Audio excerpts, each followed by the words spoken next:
There was a time when subtle shifts in someone's behavior could quietly destabilize you, especially when you were sitting across from them at a small table and sensing something change without knowing exactly what it was. A slight delay in response, a different tone in their voice, a pause that lasted just a little too long, and suddenly you found yourself adjusting. You leaned forward emotionally before you even realized you were doing it. And in that leaning, leverage began forming. Being played rarely feels obvious in the beginning. It feels like confusion.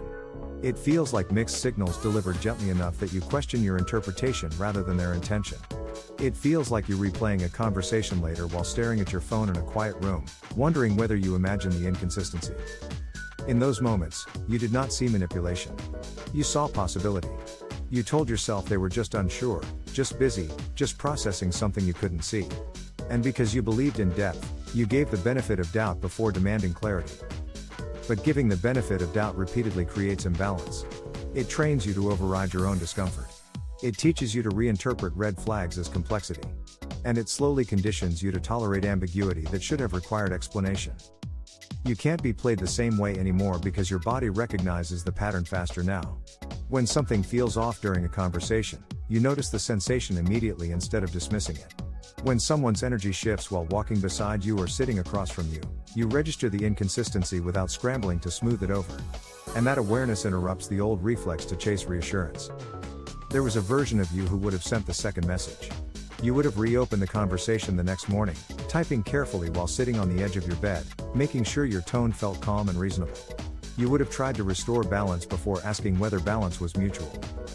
Now you pause instead. You put the phone down. You let silence stretch long enough to reveal who is willing to close the gap. That pause changes everything. Manipulation relies on predictable reactions. It depends on you filling the space before tension becomes uncomfortable. It thrives when you rush to repair dynamics you did not destabilize. When you stop reacting automatically, the script breaks. The person who once relied on your urgency feels the difference immediately. The subtle tests they once used no longer generate the same response. And that disruption exposes intention faster than confrontation ever could. You also understand something deeper now about how being played actually works. It rarely involves dramatic lies or obvious deceit. More often, it involves strategic inconsistency that keeps you emotionally invested but slightly unsure. And that uncertainty is what creates leverage. Leverage depends on you needing clarity more than they need accountability. It depends on you prioritizing connection over comprehension. It depends on you believing that effort from your side can compensate for hesitation from theirs. But you no longer compensate the same way. When someone withdraws warmth, you do not overextend yours. When someone becomes vague, you do not intensify your clarity to offset it. And when someone introduces confusion, you allow it to sit long enough to reveal whether it is accidental or intentional. That steadiness feels different in your body. Instead of the tight urgency in your chest that used to push you toward action, there is space. Instead of racing thoughts while staring at your screen late at night, there is observation. Instead of self-questioning, there is evaluation. Evaluation is what protects you now. You evaluate patterns across time instead of reacting to isolated moments. You notice repetition instead of romanticizing potential. And you watch behavior more than you listen to promises. There was a time when promises carried more weight than patterns. You believed in what someone said about their intentions even when their behavior moved inconsistently. You told yourself alignment would catch up eventually. And in that waiting, you tolerated instability longer than you should have.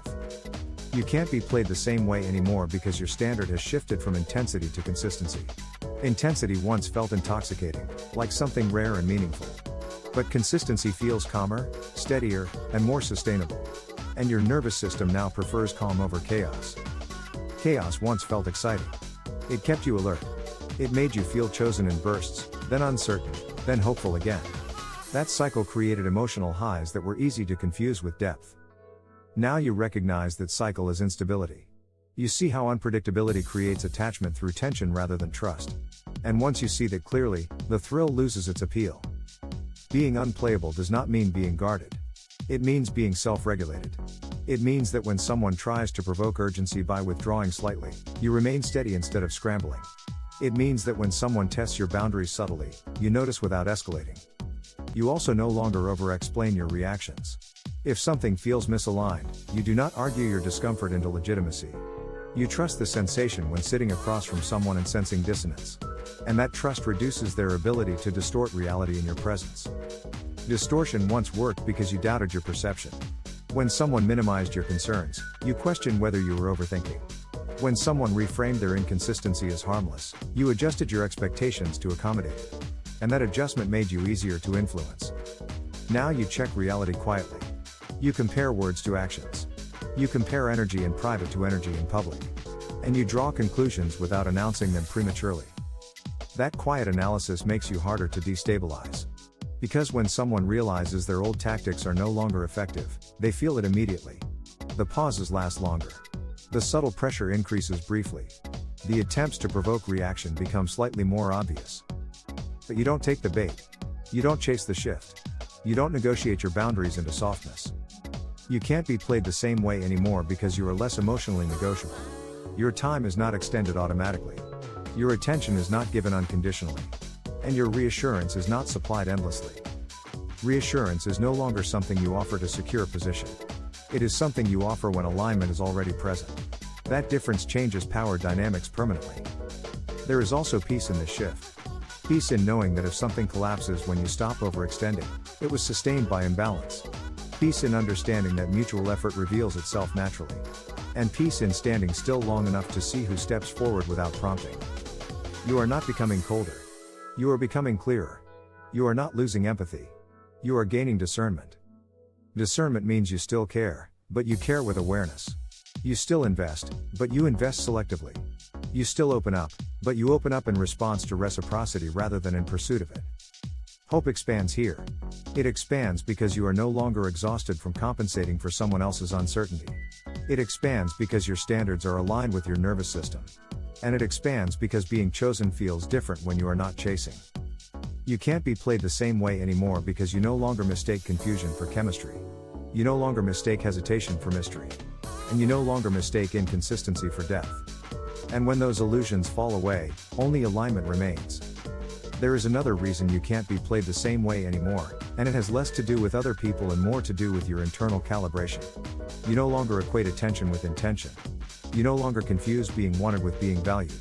And you no longer interpret effort that appears only when you withdraw as proof of care. You have seen that pattern before. Someone becomes distant, you step back, and suddenly they lean forward again. For a while, that cycle used to feel reassuring, like confirmation that your absence mattered. But now you understand that reactive interest is not the same as stable commitment. Stable commitment does not fluctuate based on access. It does not intensify only when you pull away. It does not rely on tension to create momentum. And once you understand that difference, intermittent reinforcement loses its power. Intermittent reinforcement once kept you emotionally hooked. The unpredictability created anticipation. The inconsistency created relief when warmth returned. And that relief was easy to mistake for deep connection. Now you recognize that relief is contrast, not compatibility. It was the absence of tension that felt good, not the presence of alignment. And once you separate those two, the emotional spell weakens. You also notice how much quieter your thoughts are now. There is less replaying of conversations while standing alone in your kitchen. Less scanning of tone in text messages late at night. Less internal debate about whether you are expecting too much. That mental quiet is not detachment. It is self-trust settling into place. It is what happens when you stop outsourcing your stability to someone else's behavior. There was a time when you needed closure through conversation. You wanted clear explanations. You wanted articulated intent. You wanted verbal confirmation of what was happening. Now you understand that behavior is closure. If someone chooses inconsistency, that is information. If someone avoids accountability, that is clarity. If someone hesitates repeatedly, that is direction.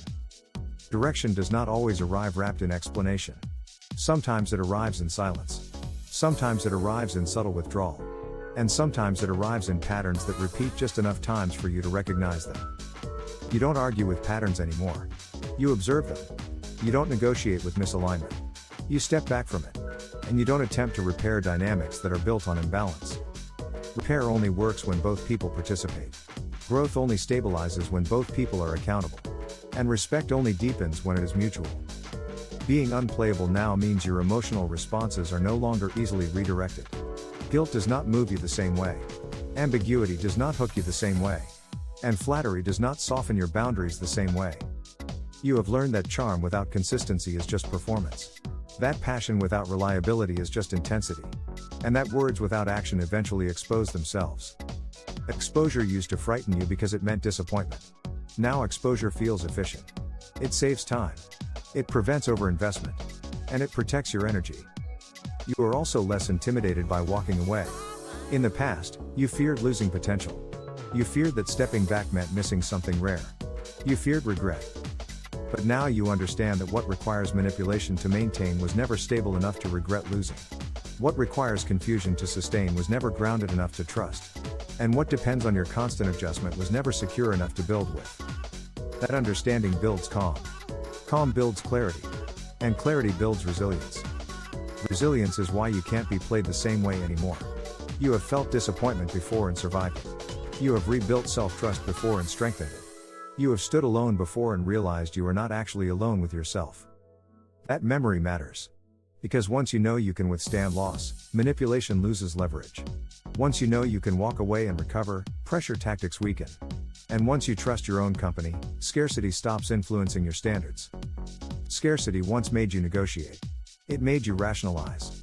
It made you hold on longer than alignment justified. Now abundance is internal. You trust that alignment exists. You trust that mutuality is possible. You trust that being chosen feels different than being chased. And when that trust becomes stable, you become difficult to destabilize. You can't be played the same way anymore because you have seen the mechanics clearly. You understand how uncertainty is used. You recognize how hesitation creates imbalance. And you refuse to carry dynamics that require your confusion to function. You are not hardened. You are refined. You are not suspicious. You are perceptive. Perception replaces panic. Observation replaces urgency. And stillness replaces pursuit.